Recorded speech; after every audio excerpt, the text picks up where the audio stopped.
Primeiramente, obrigado aí pela grande audiência que o canal está tendo, a receptividade, a interação. Sempre estou enviando aí para os espectadores os esquemas por e-mail, agradecendo as contribuições.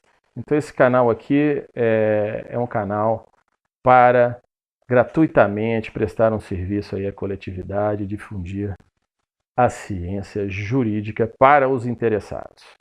Prosseguindo aqui nos nossos estudos, eu vou falar agora sobre execução penal, notadamente aí com calço na Lei de Execuções Penais, começando pela competência, conforme a súmula 192 do STJ, compete ao juízo das execuções penais do Estado a execução das penas impostas a sentenciados pela Justiça Federal, Militar ou Eleitoral, quando esses sentenciados estiverem recolhidos a estabelecimentos sujeitos à administração estadual.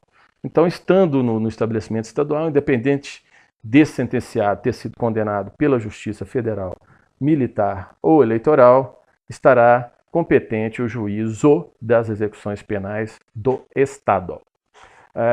Para sanções através de pena privativa de liberdade, é competente o juízo da execução penal da comarca em que o condenado estiver preso. Para sanções de multa, o juiz competente é aquele onde tramitou o processo de conhecimento. Vou entrar agora no tema da remissão, que se for pelo trabalho, a remissão nada mais é do que o abatimento do prazo da pena em função do trabalho e do estudo. Sendo que pelo trabalho, a cada 3 dias subtrai-se um dia de pena, com jornada de 6 a 8 horas diárias, respeitados finais de semana e feriado, e a remissão poderá se dar também pelo estudo. A cada 12 horas de estudo, abate um dia de pena, com limite de 4 horas de estudo por dia. Então, para abater um dia, o sentenciado tem que estudar 3 dias, 4 horas, aí abate um. Ou seja, tem condição de, a cada 3 dias, abater 2 dias. Quer dizer, é muito, né? Porque pode acumular tanto a remissão pelo estudo e pelo trabalho, desde, é claro, que sejam compatíveis os períodos. Nada impede o sentenciado trabalhar de dia e estudar à noite, não é? O estudo poderá se dar de forma presencial ou à distância, e ainda mais, se o preso concluir o ensino fundamental médio ou superior durante o cumprimento da pena, o tempo de remissão será acrescido de 1/3. Como dito, a remissão poderá ser cumulada, é muito importante esse aspecto, e quando o preso trabalha e estuda, desde que os horários não sejam incompatíveis. Então, voltando àquele raciocínio, 3 dias. Em 3 dias, o preso pode trabalhar 3 dias e pode estudar 12 horas. Então, em 3 dias, ele abate 2. E se concluir o ensino fundamental, quer dizer, esse um dia do estudo será acrescido de 1/3. Quer dizer, diminui sobremaneira o tempo. A remissão poderá ser cumulada, então isso facilita bastante. No caso de falta grave, o preso perderá até 1/3 dos dias remidos. Nós vamos abordar aí à frente as hipóteses de falta grave. A remissão por trabalho não alcança o regime aberto, e sim apenas os regimes fechado e semiaberto. A remissão pelo estudo é possível nos 3 regimes, quais sejam fechado, semiaberto, aberto e também livramento condicional. O estudo à distância e presencial contabiliza da mesma forma para a progressão de regime prisional.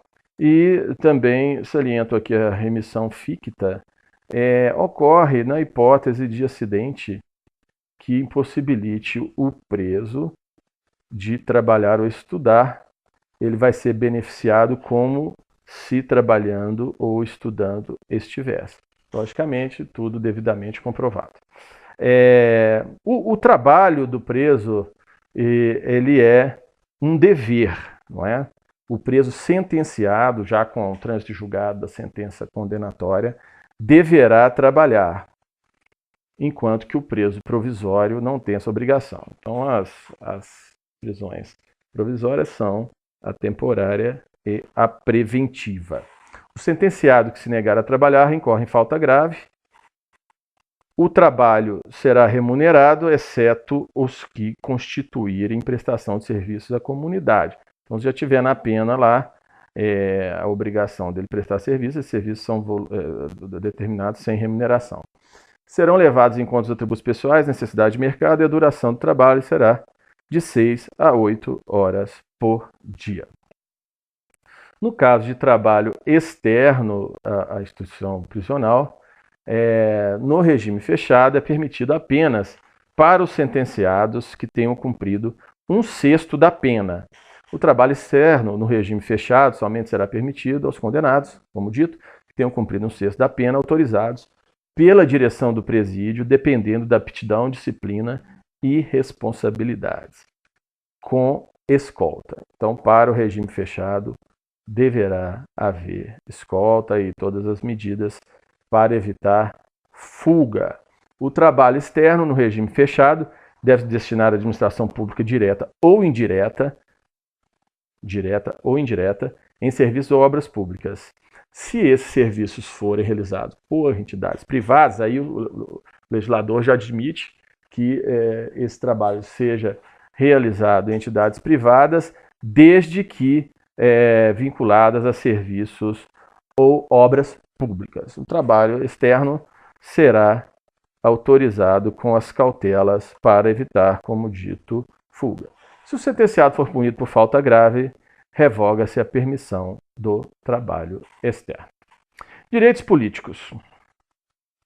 O artigo 15, inciso 3º da Constituição Federal suspende os direitos políticos enquanto durar os efeitos da condenação, seja para a pena privativa de liberdade, seja para a pena restritiva de direito. Então, o preso condenado com trânsito em julgado de sentença penal condenatória não poderá votar nem se candidatar a algum cargo político ou, consequentemente, se não pode se candidatar, não poderá ser votado. Não pode votar, não pode ser votado, não pode se candidatar. Suspensos, então, os direitos políticos. Relembrando que não existe cassação de direitos políticos no nosso ordenamento jurídico, apenas a suspensão. Nesse caso, é quando perdurar os efeitos da condenação. Não poderá votar, não poderá ser elegível, não poderá ser votado. Sendo que o preso provisório poderá votar. É uma exceção, já que o preso provisório, tendo em vista a presunção de inocência, não foi ainda julgado, né? Ele está lá por uma questão que não é de uma conclusão da sua participação no crime que está sendo acusado, então ele pode votar o preso provisório. Faltas disciplinares. Artigo 49 da LEP. As faltas disciplinares classificam-se em leves, médias e graves. A legislação local especificará as leves e médias. A tentativa é punida como falta grave.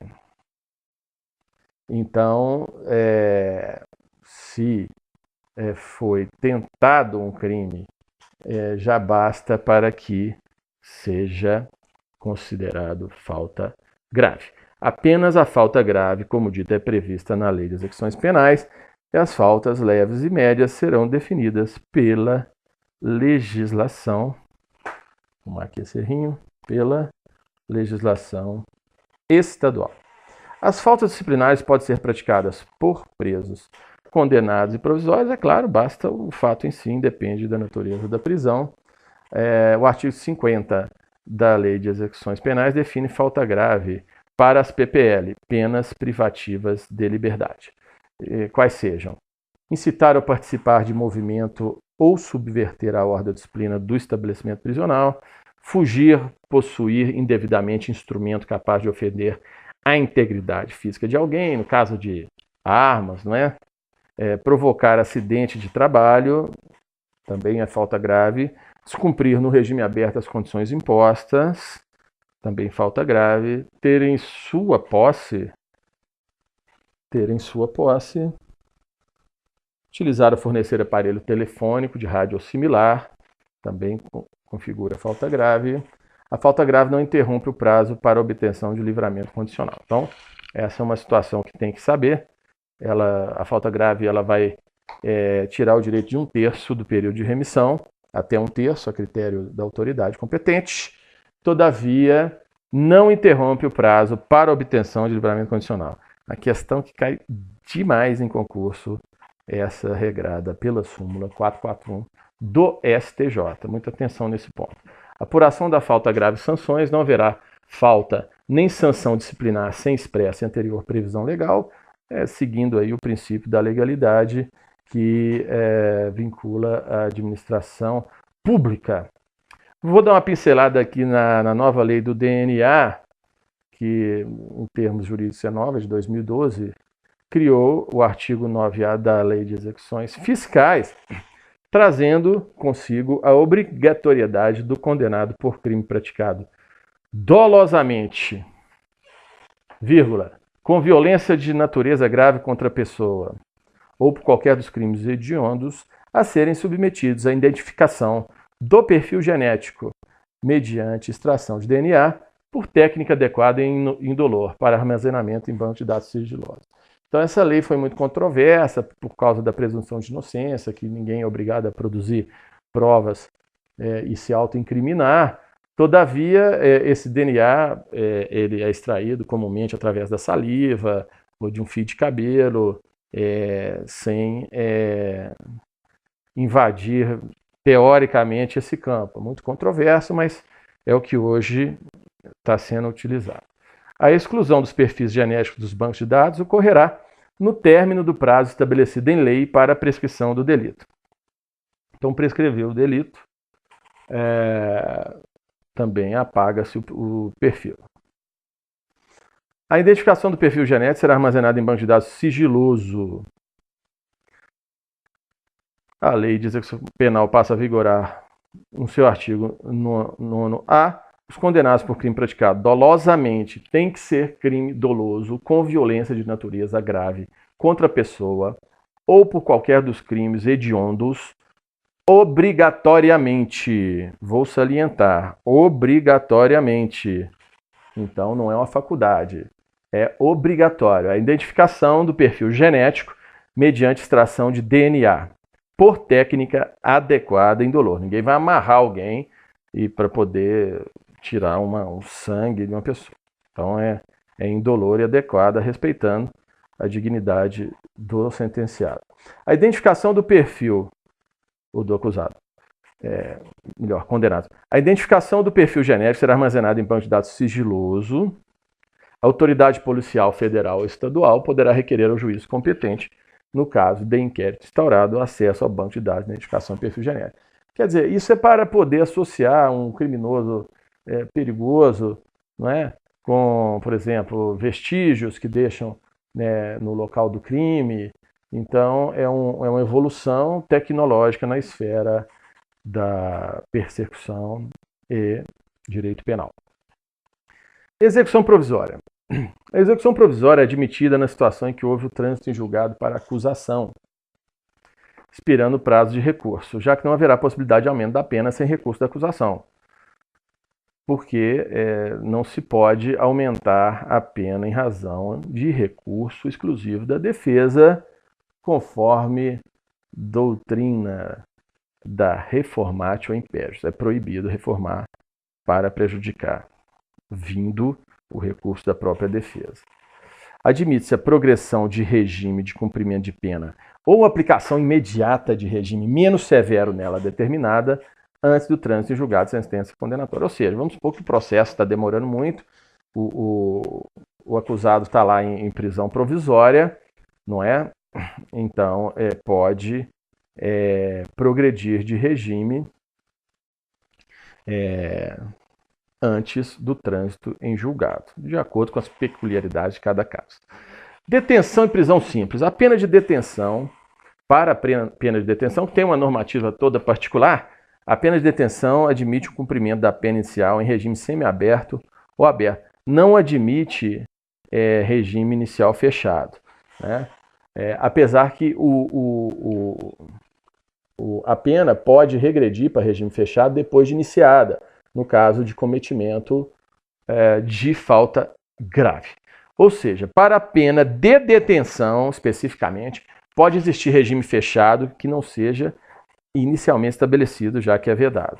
O condenado na pena de detenção, que for reincidente, deve iniciar o cumprimento de pena no regime semiaberto, independentemente da quantidade de pena. Ou seja, não há hipótese para início de cumprimento de pena para condenado em pena de detenção em regime fechado.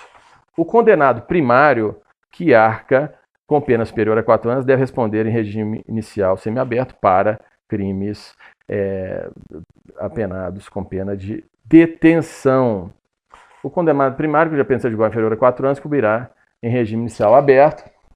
Para o réu primário, possui fixação do regime inicial semiaberto, mesmo que condenado a pena igual ou inferior a 4 anos, quando as circunstâncias do artigo 59, que são as circunstâncias judiciais, autorizarem. Então, para quem quiser aprofundar um pouco, tem um vídeo aí no canal da dosimetria da pena, está muito bem explicado, as 3 fases que norteiam a dosagem da pena pelo magistrado, e no tocante aí às circunstâncias judiciais ou inominadas, diz respeito à primeira fase da dosimetria da pena. É só procurar no canal aí que vocês vão achar. No caso de condenação por crime de reclusão em concurso com o crime de detenção, cumpre primeira reclusão para ao final dar início à detenção. Cumpre primeira mais grave para depois a menos grave ser cumprida. Prisão simples. Quando a condenação ela advém de contravenção penal, ela é considerada prisão simples, cumprida sem rigor penitenciário, cumprida em estabelecimento especial ou seção especial de prisão comum. Em regime semiaberto ou aberto, não se admitindo o regime fechado, seja pela imposição inicial de sentença ou por regressão. Nesse caso, também apenas por falta grave. O condenado à prisão simples deve permanecer separado dos demais condenados à pena de detenção ou reclusão. Não ultrapassando o trabalho optativo. Tem que ficar separado. Os primeiros 15 dias não precisa trabalhar. Isolamento do preso. É admitido como sanção disciplinar, bem assim a suspensão e a restrição de direitos, não podendo exceder 30 dias, salvo na hipótese de RDD. Então, pode ser aplicado pela autoridade administrativa o isolamento, sendo que, no caso, o diretor do estabelecimento prisional tem que comunicar ao juiz da execução, não podemos ultrapassar 30 dias.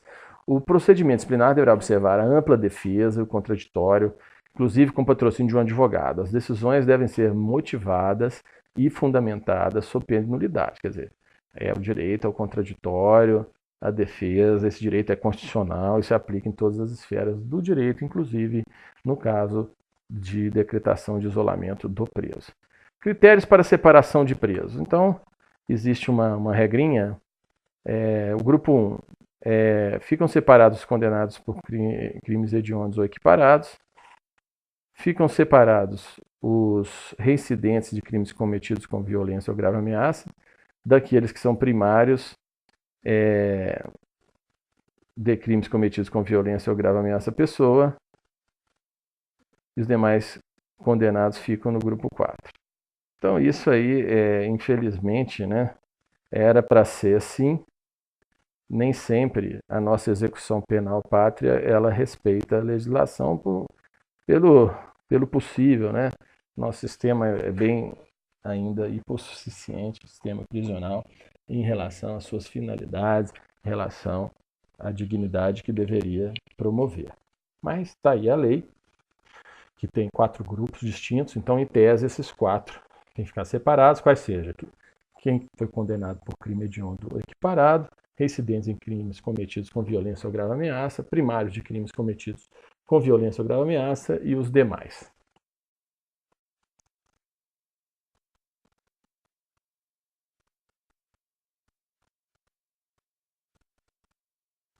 Prisão domiciliar. Então, nós temos essa normativa tanto na Lei de Execuções Penais quanto no Código de Processo Penal. Vou abrir os dois aqui, porque acho que no paralelo fica já bem mais contextualizado. Então, a prisão domiciliar, eu pus uma casinha aí para poder lembrar, pela LEP, ela é instituída para a prisão pena, ou seja, após o trânsito em julgado, sentença condenatória, substitui a casa do albergado, no caso de prisão em regime aberto, beneficia os idosos maiores de 70 anos, condenados com doença grave, condenados com filho menor, condenado com filho deficiente, condenada gestante, quando não exista, como dito, vaga no sistema aberto, casa do albergado, e está sujeita à monitoração eletrônica. Então, é uma das grandes distinções do que prevê a LEP e o CPP, Código de Processo Penal, é que no Código de Processo Penal está prevista a prisão domiciliar para medida cautelar, substituindo a prisão preventiva para idosos maiores de 80 anos, ao contrário de idosos maiores de 70 anos na LEP, acusado extremamente debilitado por doença grave, é um dispositivo comum dos 2 diplomas legais, com filho menor, e aqui com filho menor de 6 anos, e também até 12 anos, né? Mulher que tem filho até 12 anos, e também se for o homem que tomar conta do filho, isso já, jurisprudência já concedeu o mesmo direito, tá certo? Filho deficiente, gestante e homem, caso seja o único responsável pelo filho de até 12 anos, e ambas as hipóteses estão sujeitas à monitoração eletrônica. Vou falar agora de autorização de saída. Tem a saída temporária que o juiz autoriza, eu coloquei aqui um despertador, e a permissão de saída. Esse assunto confunde pra caramba também, porque a permissão de saída é autorizada pelo diretor da unidade prisional, tá certo? Então, nesse caso aqui, o condenado cumpre pena em regime fechado ou semiaberto e o preso provisório também pode ser beneficiado. No caso de falecimento ou doença grave do cônjuge, ascendente, descendente ou irmão. É só lembrar,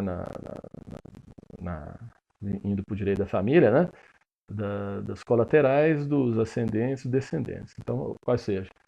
Colaterais seria irmão, ascendentes, né? Pais, avós, etc. Descendentes, filhos e o cônjuge também. Ou para necessidade de tratamento médico, abrange odontológico de urgência, mediante escolta policial, haverá vigilância direta, sem prazo determinado por lei, vale o tempo. A peculiaridade jurídica desse instituto, qual seja a permissão de saída, diferente da saída temporária, lembra do relógio que está à direita, que é o juiz que determina. São questões de extrema necessidade que não observam juízo de ponderação, são coisas, são dramas da vida do sentenciado, são coisas que envolvem a própria dignidade, não é? Acompanhar o enterro de um cônjuge, do irmão, do descendente, quer dizer.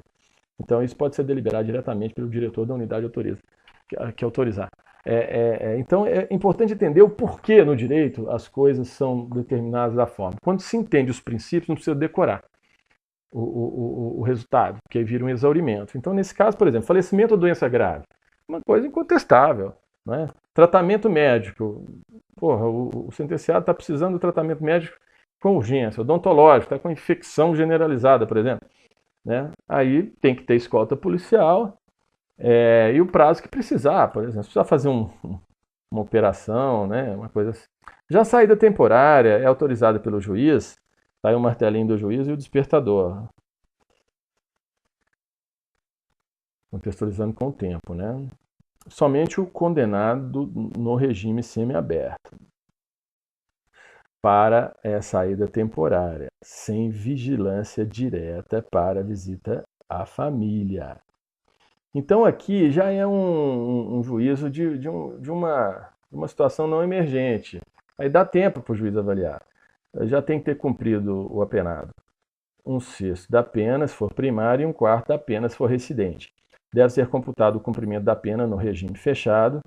Então, pode visitar a família, pode participar de atividades de ciência de estudo, atividade de ressocialização. Não existe escolta policial, porém é possível vigilância indireta, monitoramento eletrônico, critério do juízo da execução e a frequência de curso. Nas demais hipóteses, terá 5 vezes oportunidades por ano, com intervalo de 45 dias entre cada saída. Então, Isso pode variar a frequência, ou seja, quantas vezes pode acontecer, também com a extensão do período, a critério do juízo da execução penal. Isso vai depender muito do comportamento do adequado, não é? E aí é critério do juízo da execução penal. Aí o advogado tem que pedir, né? Então aí a importância, né, até dos defensores públicos, que estão muito atuantes, porque a justiça tem que ser para todos, não é? A justiça não pode ser uma reserva para aqueles que podem pagar um advogado. Então, salientando esse aspecto da humanização das penas. Regressão de regime. A execução da pena privativa de liberdade ficará sujeita à forma regressiva, com a transferência para qualquer dos regimes mais rigorosos, quando o condenado praticar fato definido como crime doloso ou falta grave. Então, se praticar crime doloso, já evidencia uma sujeição à regressão de regime, será instalado um processo administrativo, a princípio, não é? E também se sofrer condenação, o apenado por crime anterior, cuja pena somada ao restante da pena em execução torna incabível o regime. Ou seja, vamos supor que o apenado já cumpriu, foi condenado a 10 anos, cumpriu, abateu 3 já, está lá com 7 anos, então já tem direito, em tese, preenchidas as circunstâncias do artigo 59 do CP, ao regime semiaberto, porém foi condenado, transitou julgado, mais uma condenação de 3 anos. Então 7 mais 3 soma, 10, não vai progredir, porque a progressão em regra será após um período de saldo da pena estar 1/6 cumprida, né? Então, com isso, ele não vai cumprir 1/6, porque se aumentou 3 anos, não vai cumprir.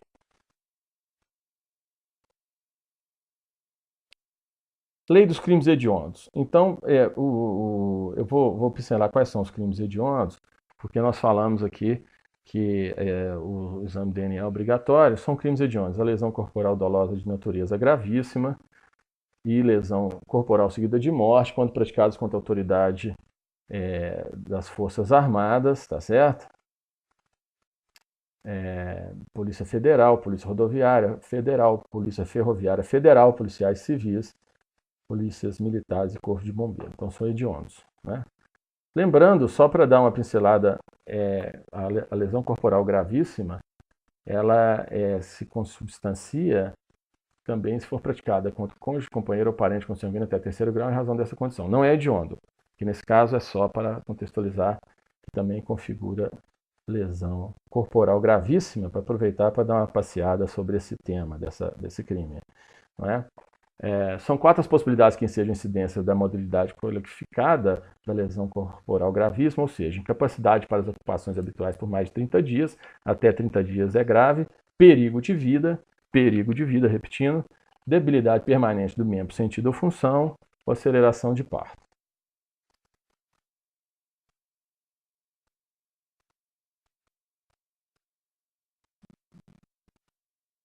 Vamos lá? Outro crime hediondo é o homicídio, quando praticado qualificadamente em atividade típica de grupo, extermínio ainda por um só agente. Então, o homicídio simples não é hediondo, apenas qualificado e em atividade típica de grupo de extermínio. Latrocínio, roubo seguido de morte. Extorsão qualificada pela morte, está aí torcendo um pano, torção, né? Extorsão mediante sequestro na forma qualificada, estupro, tanto em crimes hediondos quanto estupro de funerário, infelizmente, né? Terrível essa prática, né? Epidemia com resultado morte, hediondo. Falsificação, corrupção, adulteração, alteração de produto destinado a fins terapêuticos ou medicinais. Então tá aí adulteração de medicamento hediondo. Favorecimento da prostituição ou exploração sexual de criança ou adolescente. Crime de genocídio, só para dar uma pincelada aqui, rapidinho, quem comete com a intenção de destruir no todo, em parte, grupo nacional, ético, racial, religioso, matar membros do grupo, causar lesão grave à integridade física ou mental de membros do grupo. Então, genocídio não é só matar, é causar lesão grave também à integridade física ou mental de membros do grupo. submeter intencionalmente o grupo a condições de existência capazes de ocasionar-lhe a destruição física total ou parcial, adotar medidas destinadas a impedir os nascimentos no seio do grupo, também genocídio, efetuar a transferência forçada de crianças do grupo para outro grupo, também genocídio. É só pincelar, com as majorantes também, né? A associação de pessoas para a prática do crime aumenta metade, também estimular paga com metade das penas, a pena do crime de citação será a mesma do crime citado se se consumar, não é? A pena será aumentada de 1/3 quando a citação for cometida pela imprensa, também agravada de 1/3 quando cometido por governante ou funcionário público, 2/3 das respectivas penas a tentativa, quer dizer, no limite máximo, já que os crimes tentados respondem de 1 a 2/3 com a sua majoração em relação ao crime consumado. Os crimes de que trata-se a lei serão considerados crimes políticos para efeitos de extradição. Os crimes hediondos, a prática de tortura, o tráfico ilícito de entorpecentes, também de drogas, são insuscetíveis de anistia, graça e indulto, fiança e liberdade provisória. São inafiançáveis, não é? Todos os crimes hediondos. E também insuscetíveis de anistia, graça e indulto. A progressão de regime nos casos dos condenados aos crimes previstos hediondos será após cumprimento de 2/5 da pena, se o apenado for primário, e 3/5 reincidente. Então, nesse caso também é maior o tempo que deverá cumprir da pena o sentenciado que cometer crime hediondo, porque, em regra, a progressão de regime se realiza com o cumprimento de 1/6 da pena. Então, para quem cometeu crime hediondo, terá que cumprir 2/5 da pena se for primário e 3/5 se reincidente. A prisão temporária sobre a qual está prevista terá prazo de 30 dias prorrogável por mais 30. Então, para crimes hediondos, até para se tratar de crimes mais complexos, a gente precisa ficar com a pessoa lá, talvez, para esclarecer, não é? E aí acresceu também essas situações no Código Penal. Vamos em frente. Direito dos condenados. Artigo 41 da Lei das Execuções Penais. Sentença só deve atingir o direito de ir e vir e o direito à intimidade. Os demais, vida, integridade física, alimentação, liberdade de crença, sigilo, de correspondência, propriedade de outros devem estar preservados. Constituem direitos do preso. Alimentação suficiente e vestuário, atribuição de trabalho e sua remuneração, previdência social, constituição de pecúlio, proporcionalidade na distribuição do tempo para o trabalho, descanso e a recreação, exercício das atividades profissionais, intelectuais, artísticas e desportivas anteriores, desde compatíveis com a execução da pena, assistência material à saúde jurídica, educacional, social e religiosa, proteção contra qualquer forma de sensacionalismo, entrevista pessoal reservada com advogado, visita do cônjuge, da companheira, de parentes e amigos em dias determinados, chamamento nominal, igualdade de tratamento, salvo quanto às exigências da individualização da pena. Audiência especial com o diretor do estabelecimento, representação e petição a qualquer autoridade em defesa de direito, contato com o mundo exterior por meio de correspondência escrita, da leitura e de outros meios de informação que não comprometam a moral e os bons costumes, atestado de pena a cumprir emitido anualmente, sob pena de responsabilidade da autoridade judiciária competente, sendo que os direitos previstos nos incisos 5, 10 e 15 poderão ser suspensos ou restringidos mediante ato motivado e fundamentado do diretor do estabelecimento, quais sejam os que estão em amarelo, a proporcionalidade na distribuição do tempo para o trabalho, descanso e recreação, visitas do cônjuge, da companheira, de parentes e amigos em dias determinados, contato com o mundo exterior por meio de correspondência escrita, de leitura e de outros meios de informação que não comprometam a moral e os bons costumes. Fiança. A fiança pode ser arbitrada pela autoridade policial com crimes cuja pena máxima não ultrapassar 4 anos. Nessa situação, o próprio delegado pode conceder, pode variar de 1 a 100 salários mínimos. No caso que a pena que ultrapassar o limite de 4 anos, a fiança deve ser requerida ao juiz, que tem prazo de 48 horas para decidir. O valor, nesse contexto, pode variar de 10 a 200 salários mínimos. Então, 1 a 100 até 4 anos, 10 a 200 salários mínimos acima de 4 anos. Só que aí tem uma atenuação dessa normativa, que a capacidade econômica do réu é levada em conta na fixação do valor da fiança, já que a legislação autoriza que esses valores sejam aumentados até 1000 vezes, sejam reduzidos em 2/3, até mesmo tenham o seu pagamento dispensado, observadas as situações do caso concreto. A fiança paga é depositada em juízo e pode ser em dinheiro e pode ser em objetos, outros tipos de caucionamento, não está limitada apenas em dinheiro. A fiança será quebrada, anulada, quando o acusado cometer irregularidades, quais sejam deixar de comparecer para ato do processo sem justificar, praticar ato de obstrução ao andamento do processo, praticar nova infração intencional, né, dolosa, resistir à ordem judicial, descumprir medida cautelar, como, por exemplo, proibição de frequentar determinados lugares, imposta cumulativamente com a fiança. Então, a quebra injustificada da fiança importará na perda de metade do valor depositado, e aí o juiz poderá decretar a preventiva, não é? Está respondendo em liberdade. E segundo o Código de Processo Penal, em nenhuma hipótese será concedida fiança. Ou seja, esses casos são de crimes inafiançáveis. São eles, né? Racismo, tortura, tráfico de drogas, crimes hediondos, prisão civil por não pagamento de pensão alimentícia ou militar, disciplinar, administrativa ou judicial, quer dizer, não tem fiança nesses casos. Inclusive, delitos cometidos por grupos armados, civis ou militares, contra a ordem constitucional, Estado democrático, por exemplo, no caso de uma tentativa de golpe, também não terá direito acusado em investigação anterior tiver descumprido compromissos com as autoridades para se manter em liberdade enquanto o processo ocorre. Então, hoje a jurisprudência admite valor imposto com fiança até maior que 100 milhões de reais. Foi visto ultimamente aí no âmbito da Operação Lava Jato, fianças de valores elevadíssimos, né? Então, isso já está, vamos dizer, dentro de um entendimento mais amplo. Nosso diploma processual penal, se artigo 3 reitera o disposto na Constituição estabelecendo os crimes que são inafiançáveis. Não será concedida fiança nos crimes de racismo, repetindo, né? Nos crimes de tortura, tráfico ilícito de entorpecentes e drogas afins, terrorismo e nos definidos como crimes hediondos. Nos crimes cometidos por grupos armados, civis ou militares, contra a ordem constitucional e o Estado democrático. Auxílio à reclusão e pecúlio. O que é o auxílio reclusão? O auxílio reclusão ele é concedido pelo INSS aos dependentes, quais sejam cônjuges, descendentes, pais e irmãos das pessoas presas, desde que já tenham contribuído para a Previdência Social quando da prisão. Só é válido para o preso em regime fechado ou semiaberto, não cabendo o auxílio reclusão para o sentenciado que está em regime aberto ou para o beneficiado em livramento condicional. Para receber esse benefício, o preso não pode estar recebendo nenhum outro.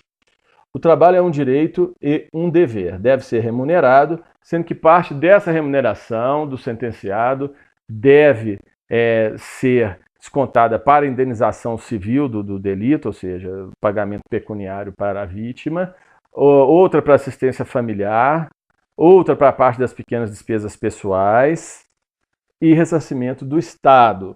Não é?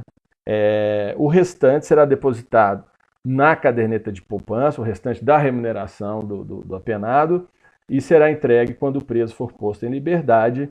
Esse restante recebe o nome de pecúlio, até para poder dar um mínimo de condições para, nesse caso, já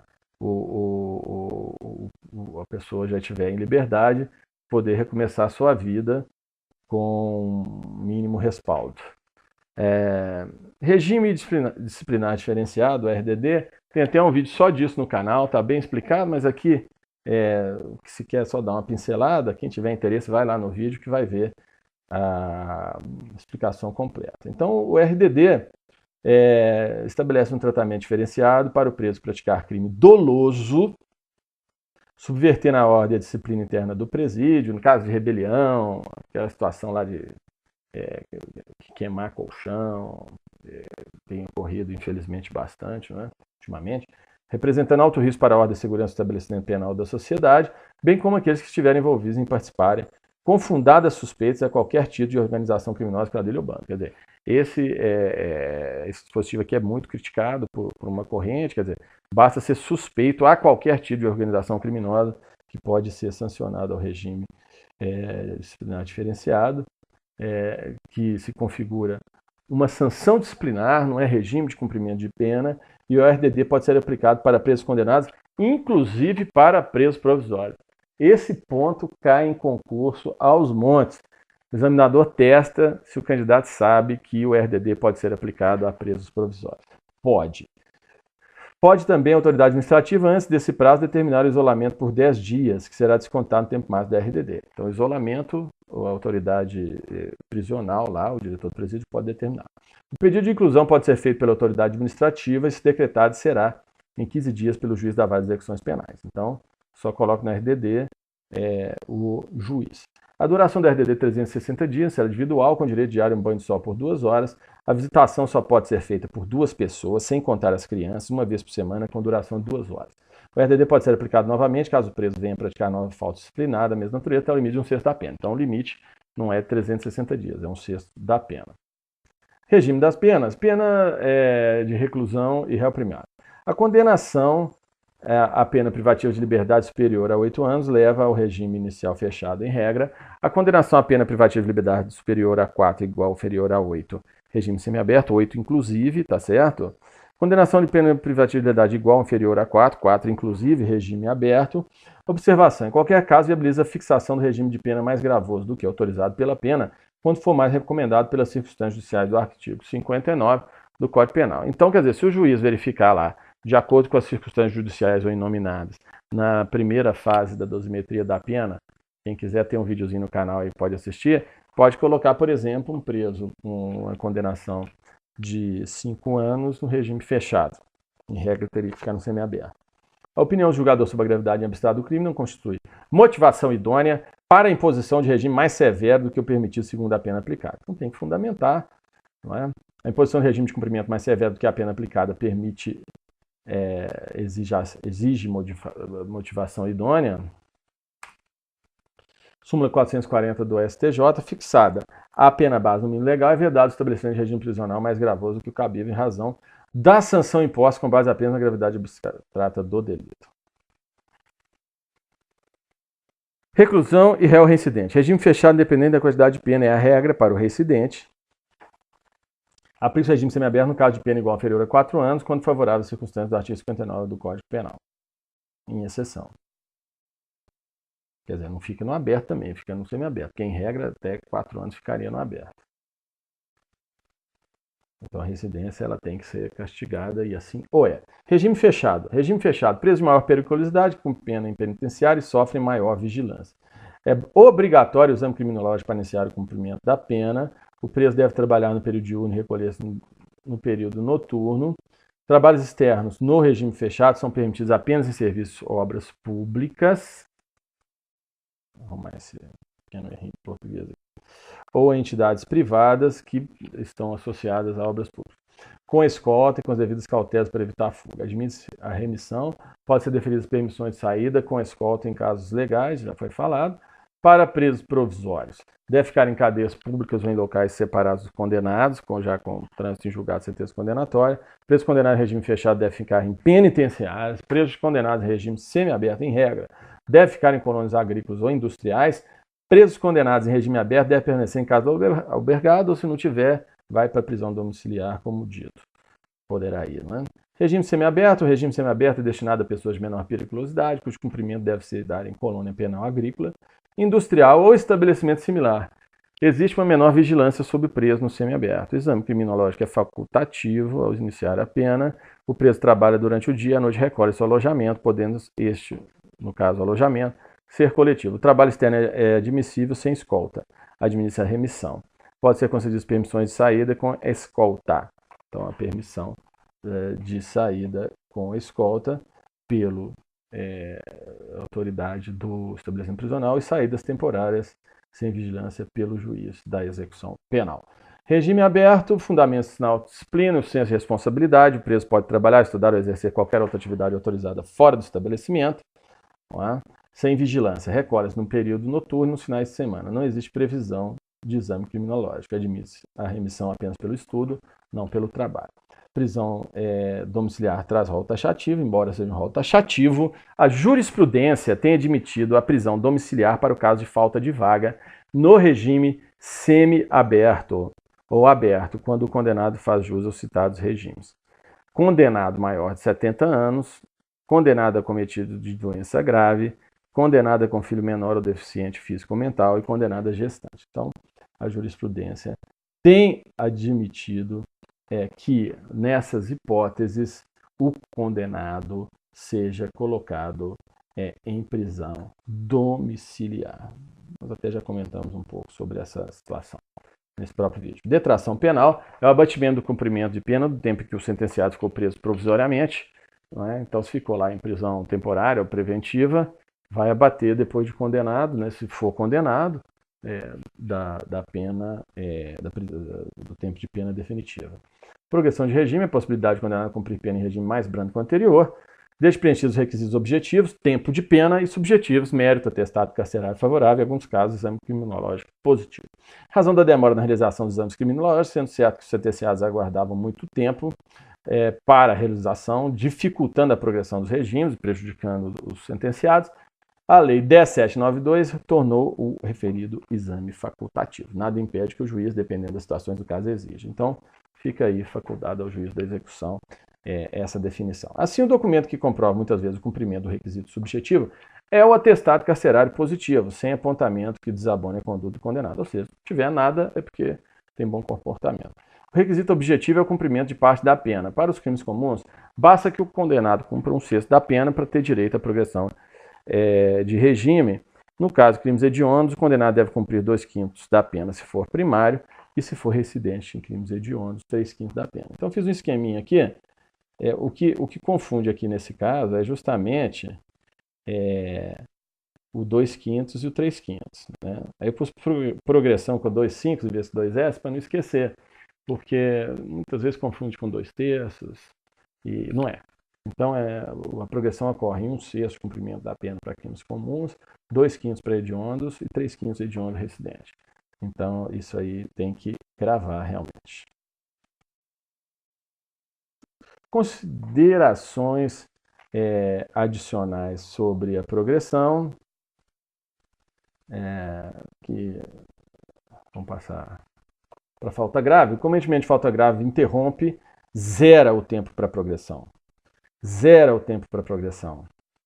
Então, quer dizer, realmente isso atrapalha bastante. Zera o tempo. O tempo para devemos cumprir o tempo novamente. Então, tem aí aquela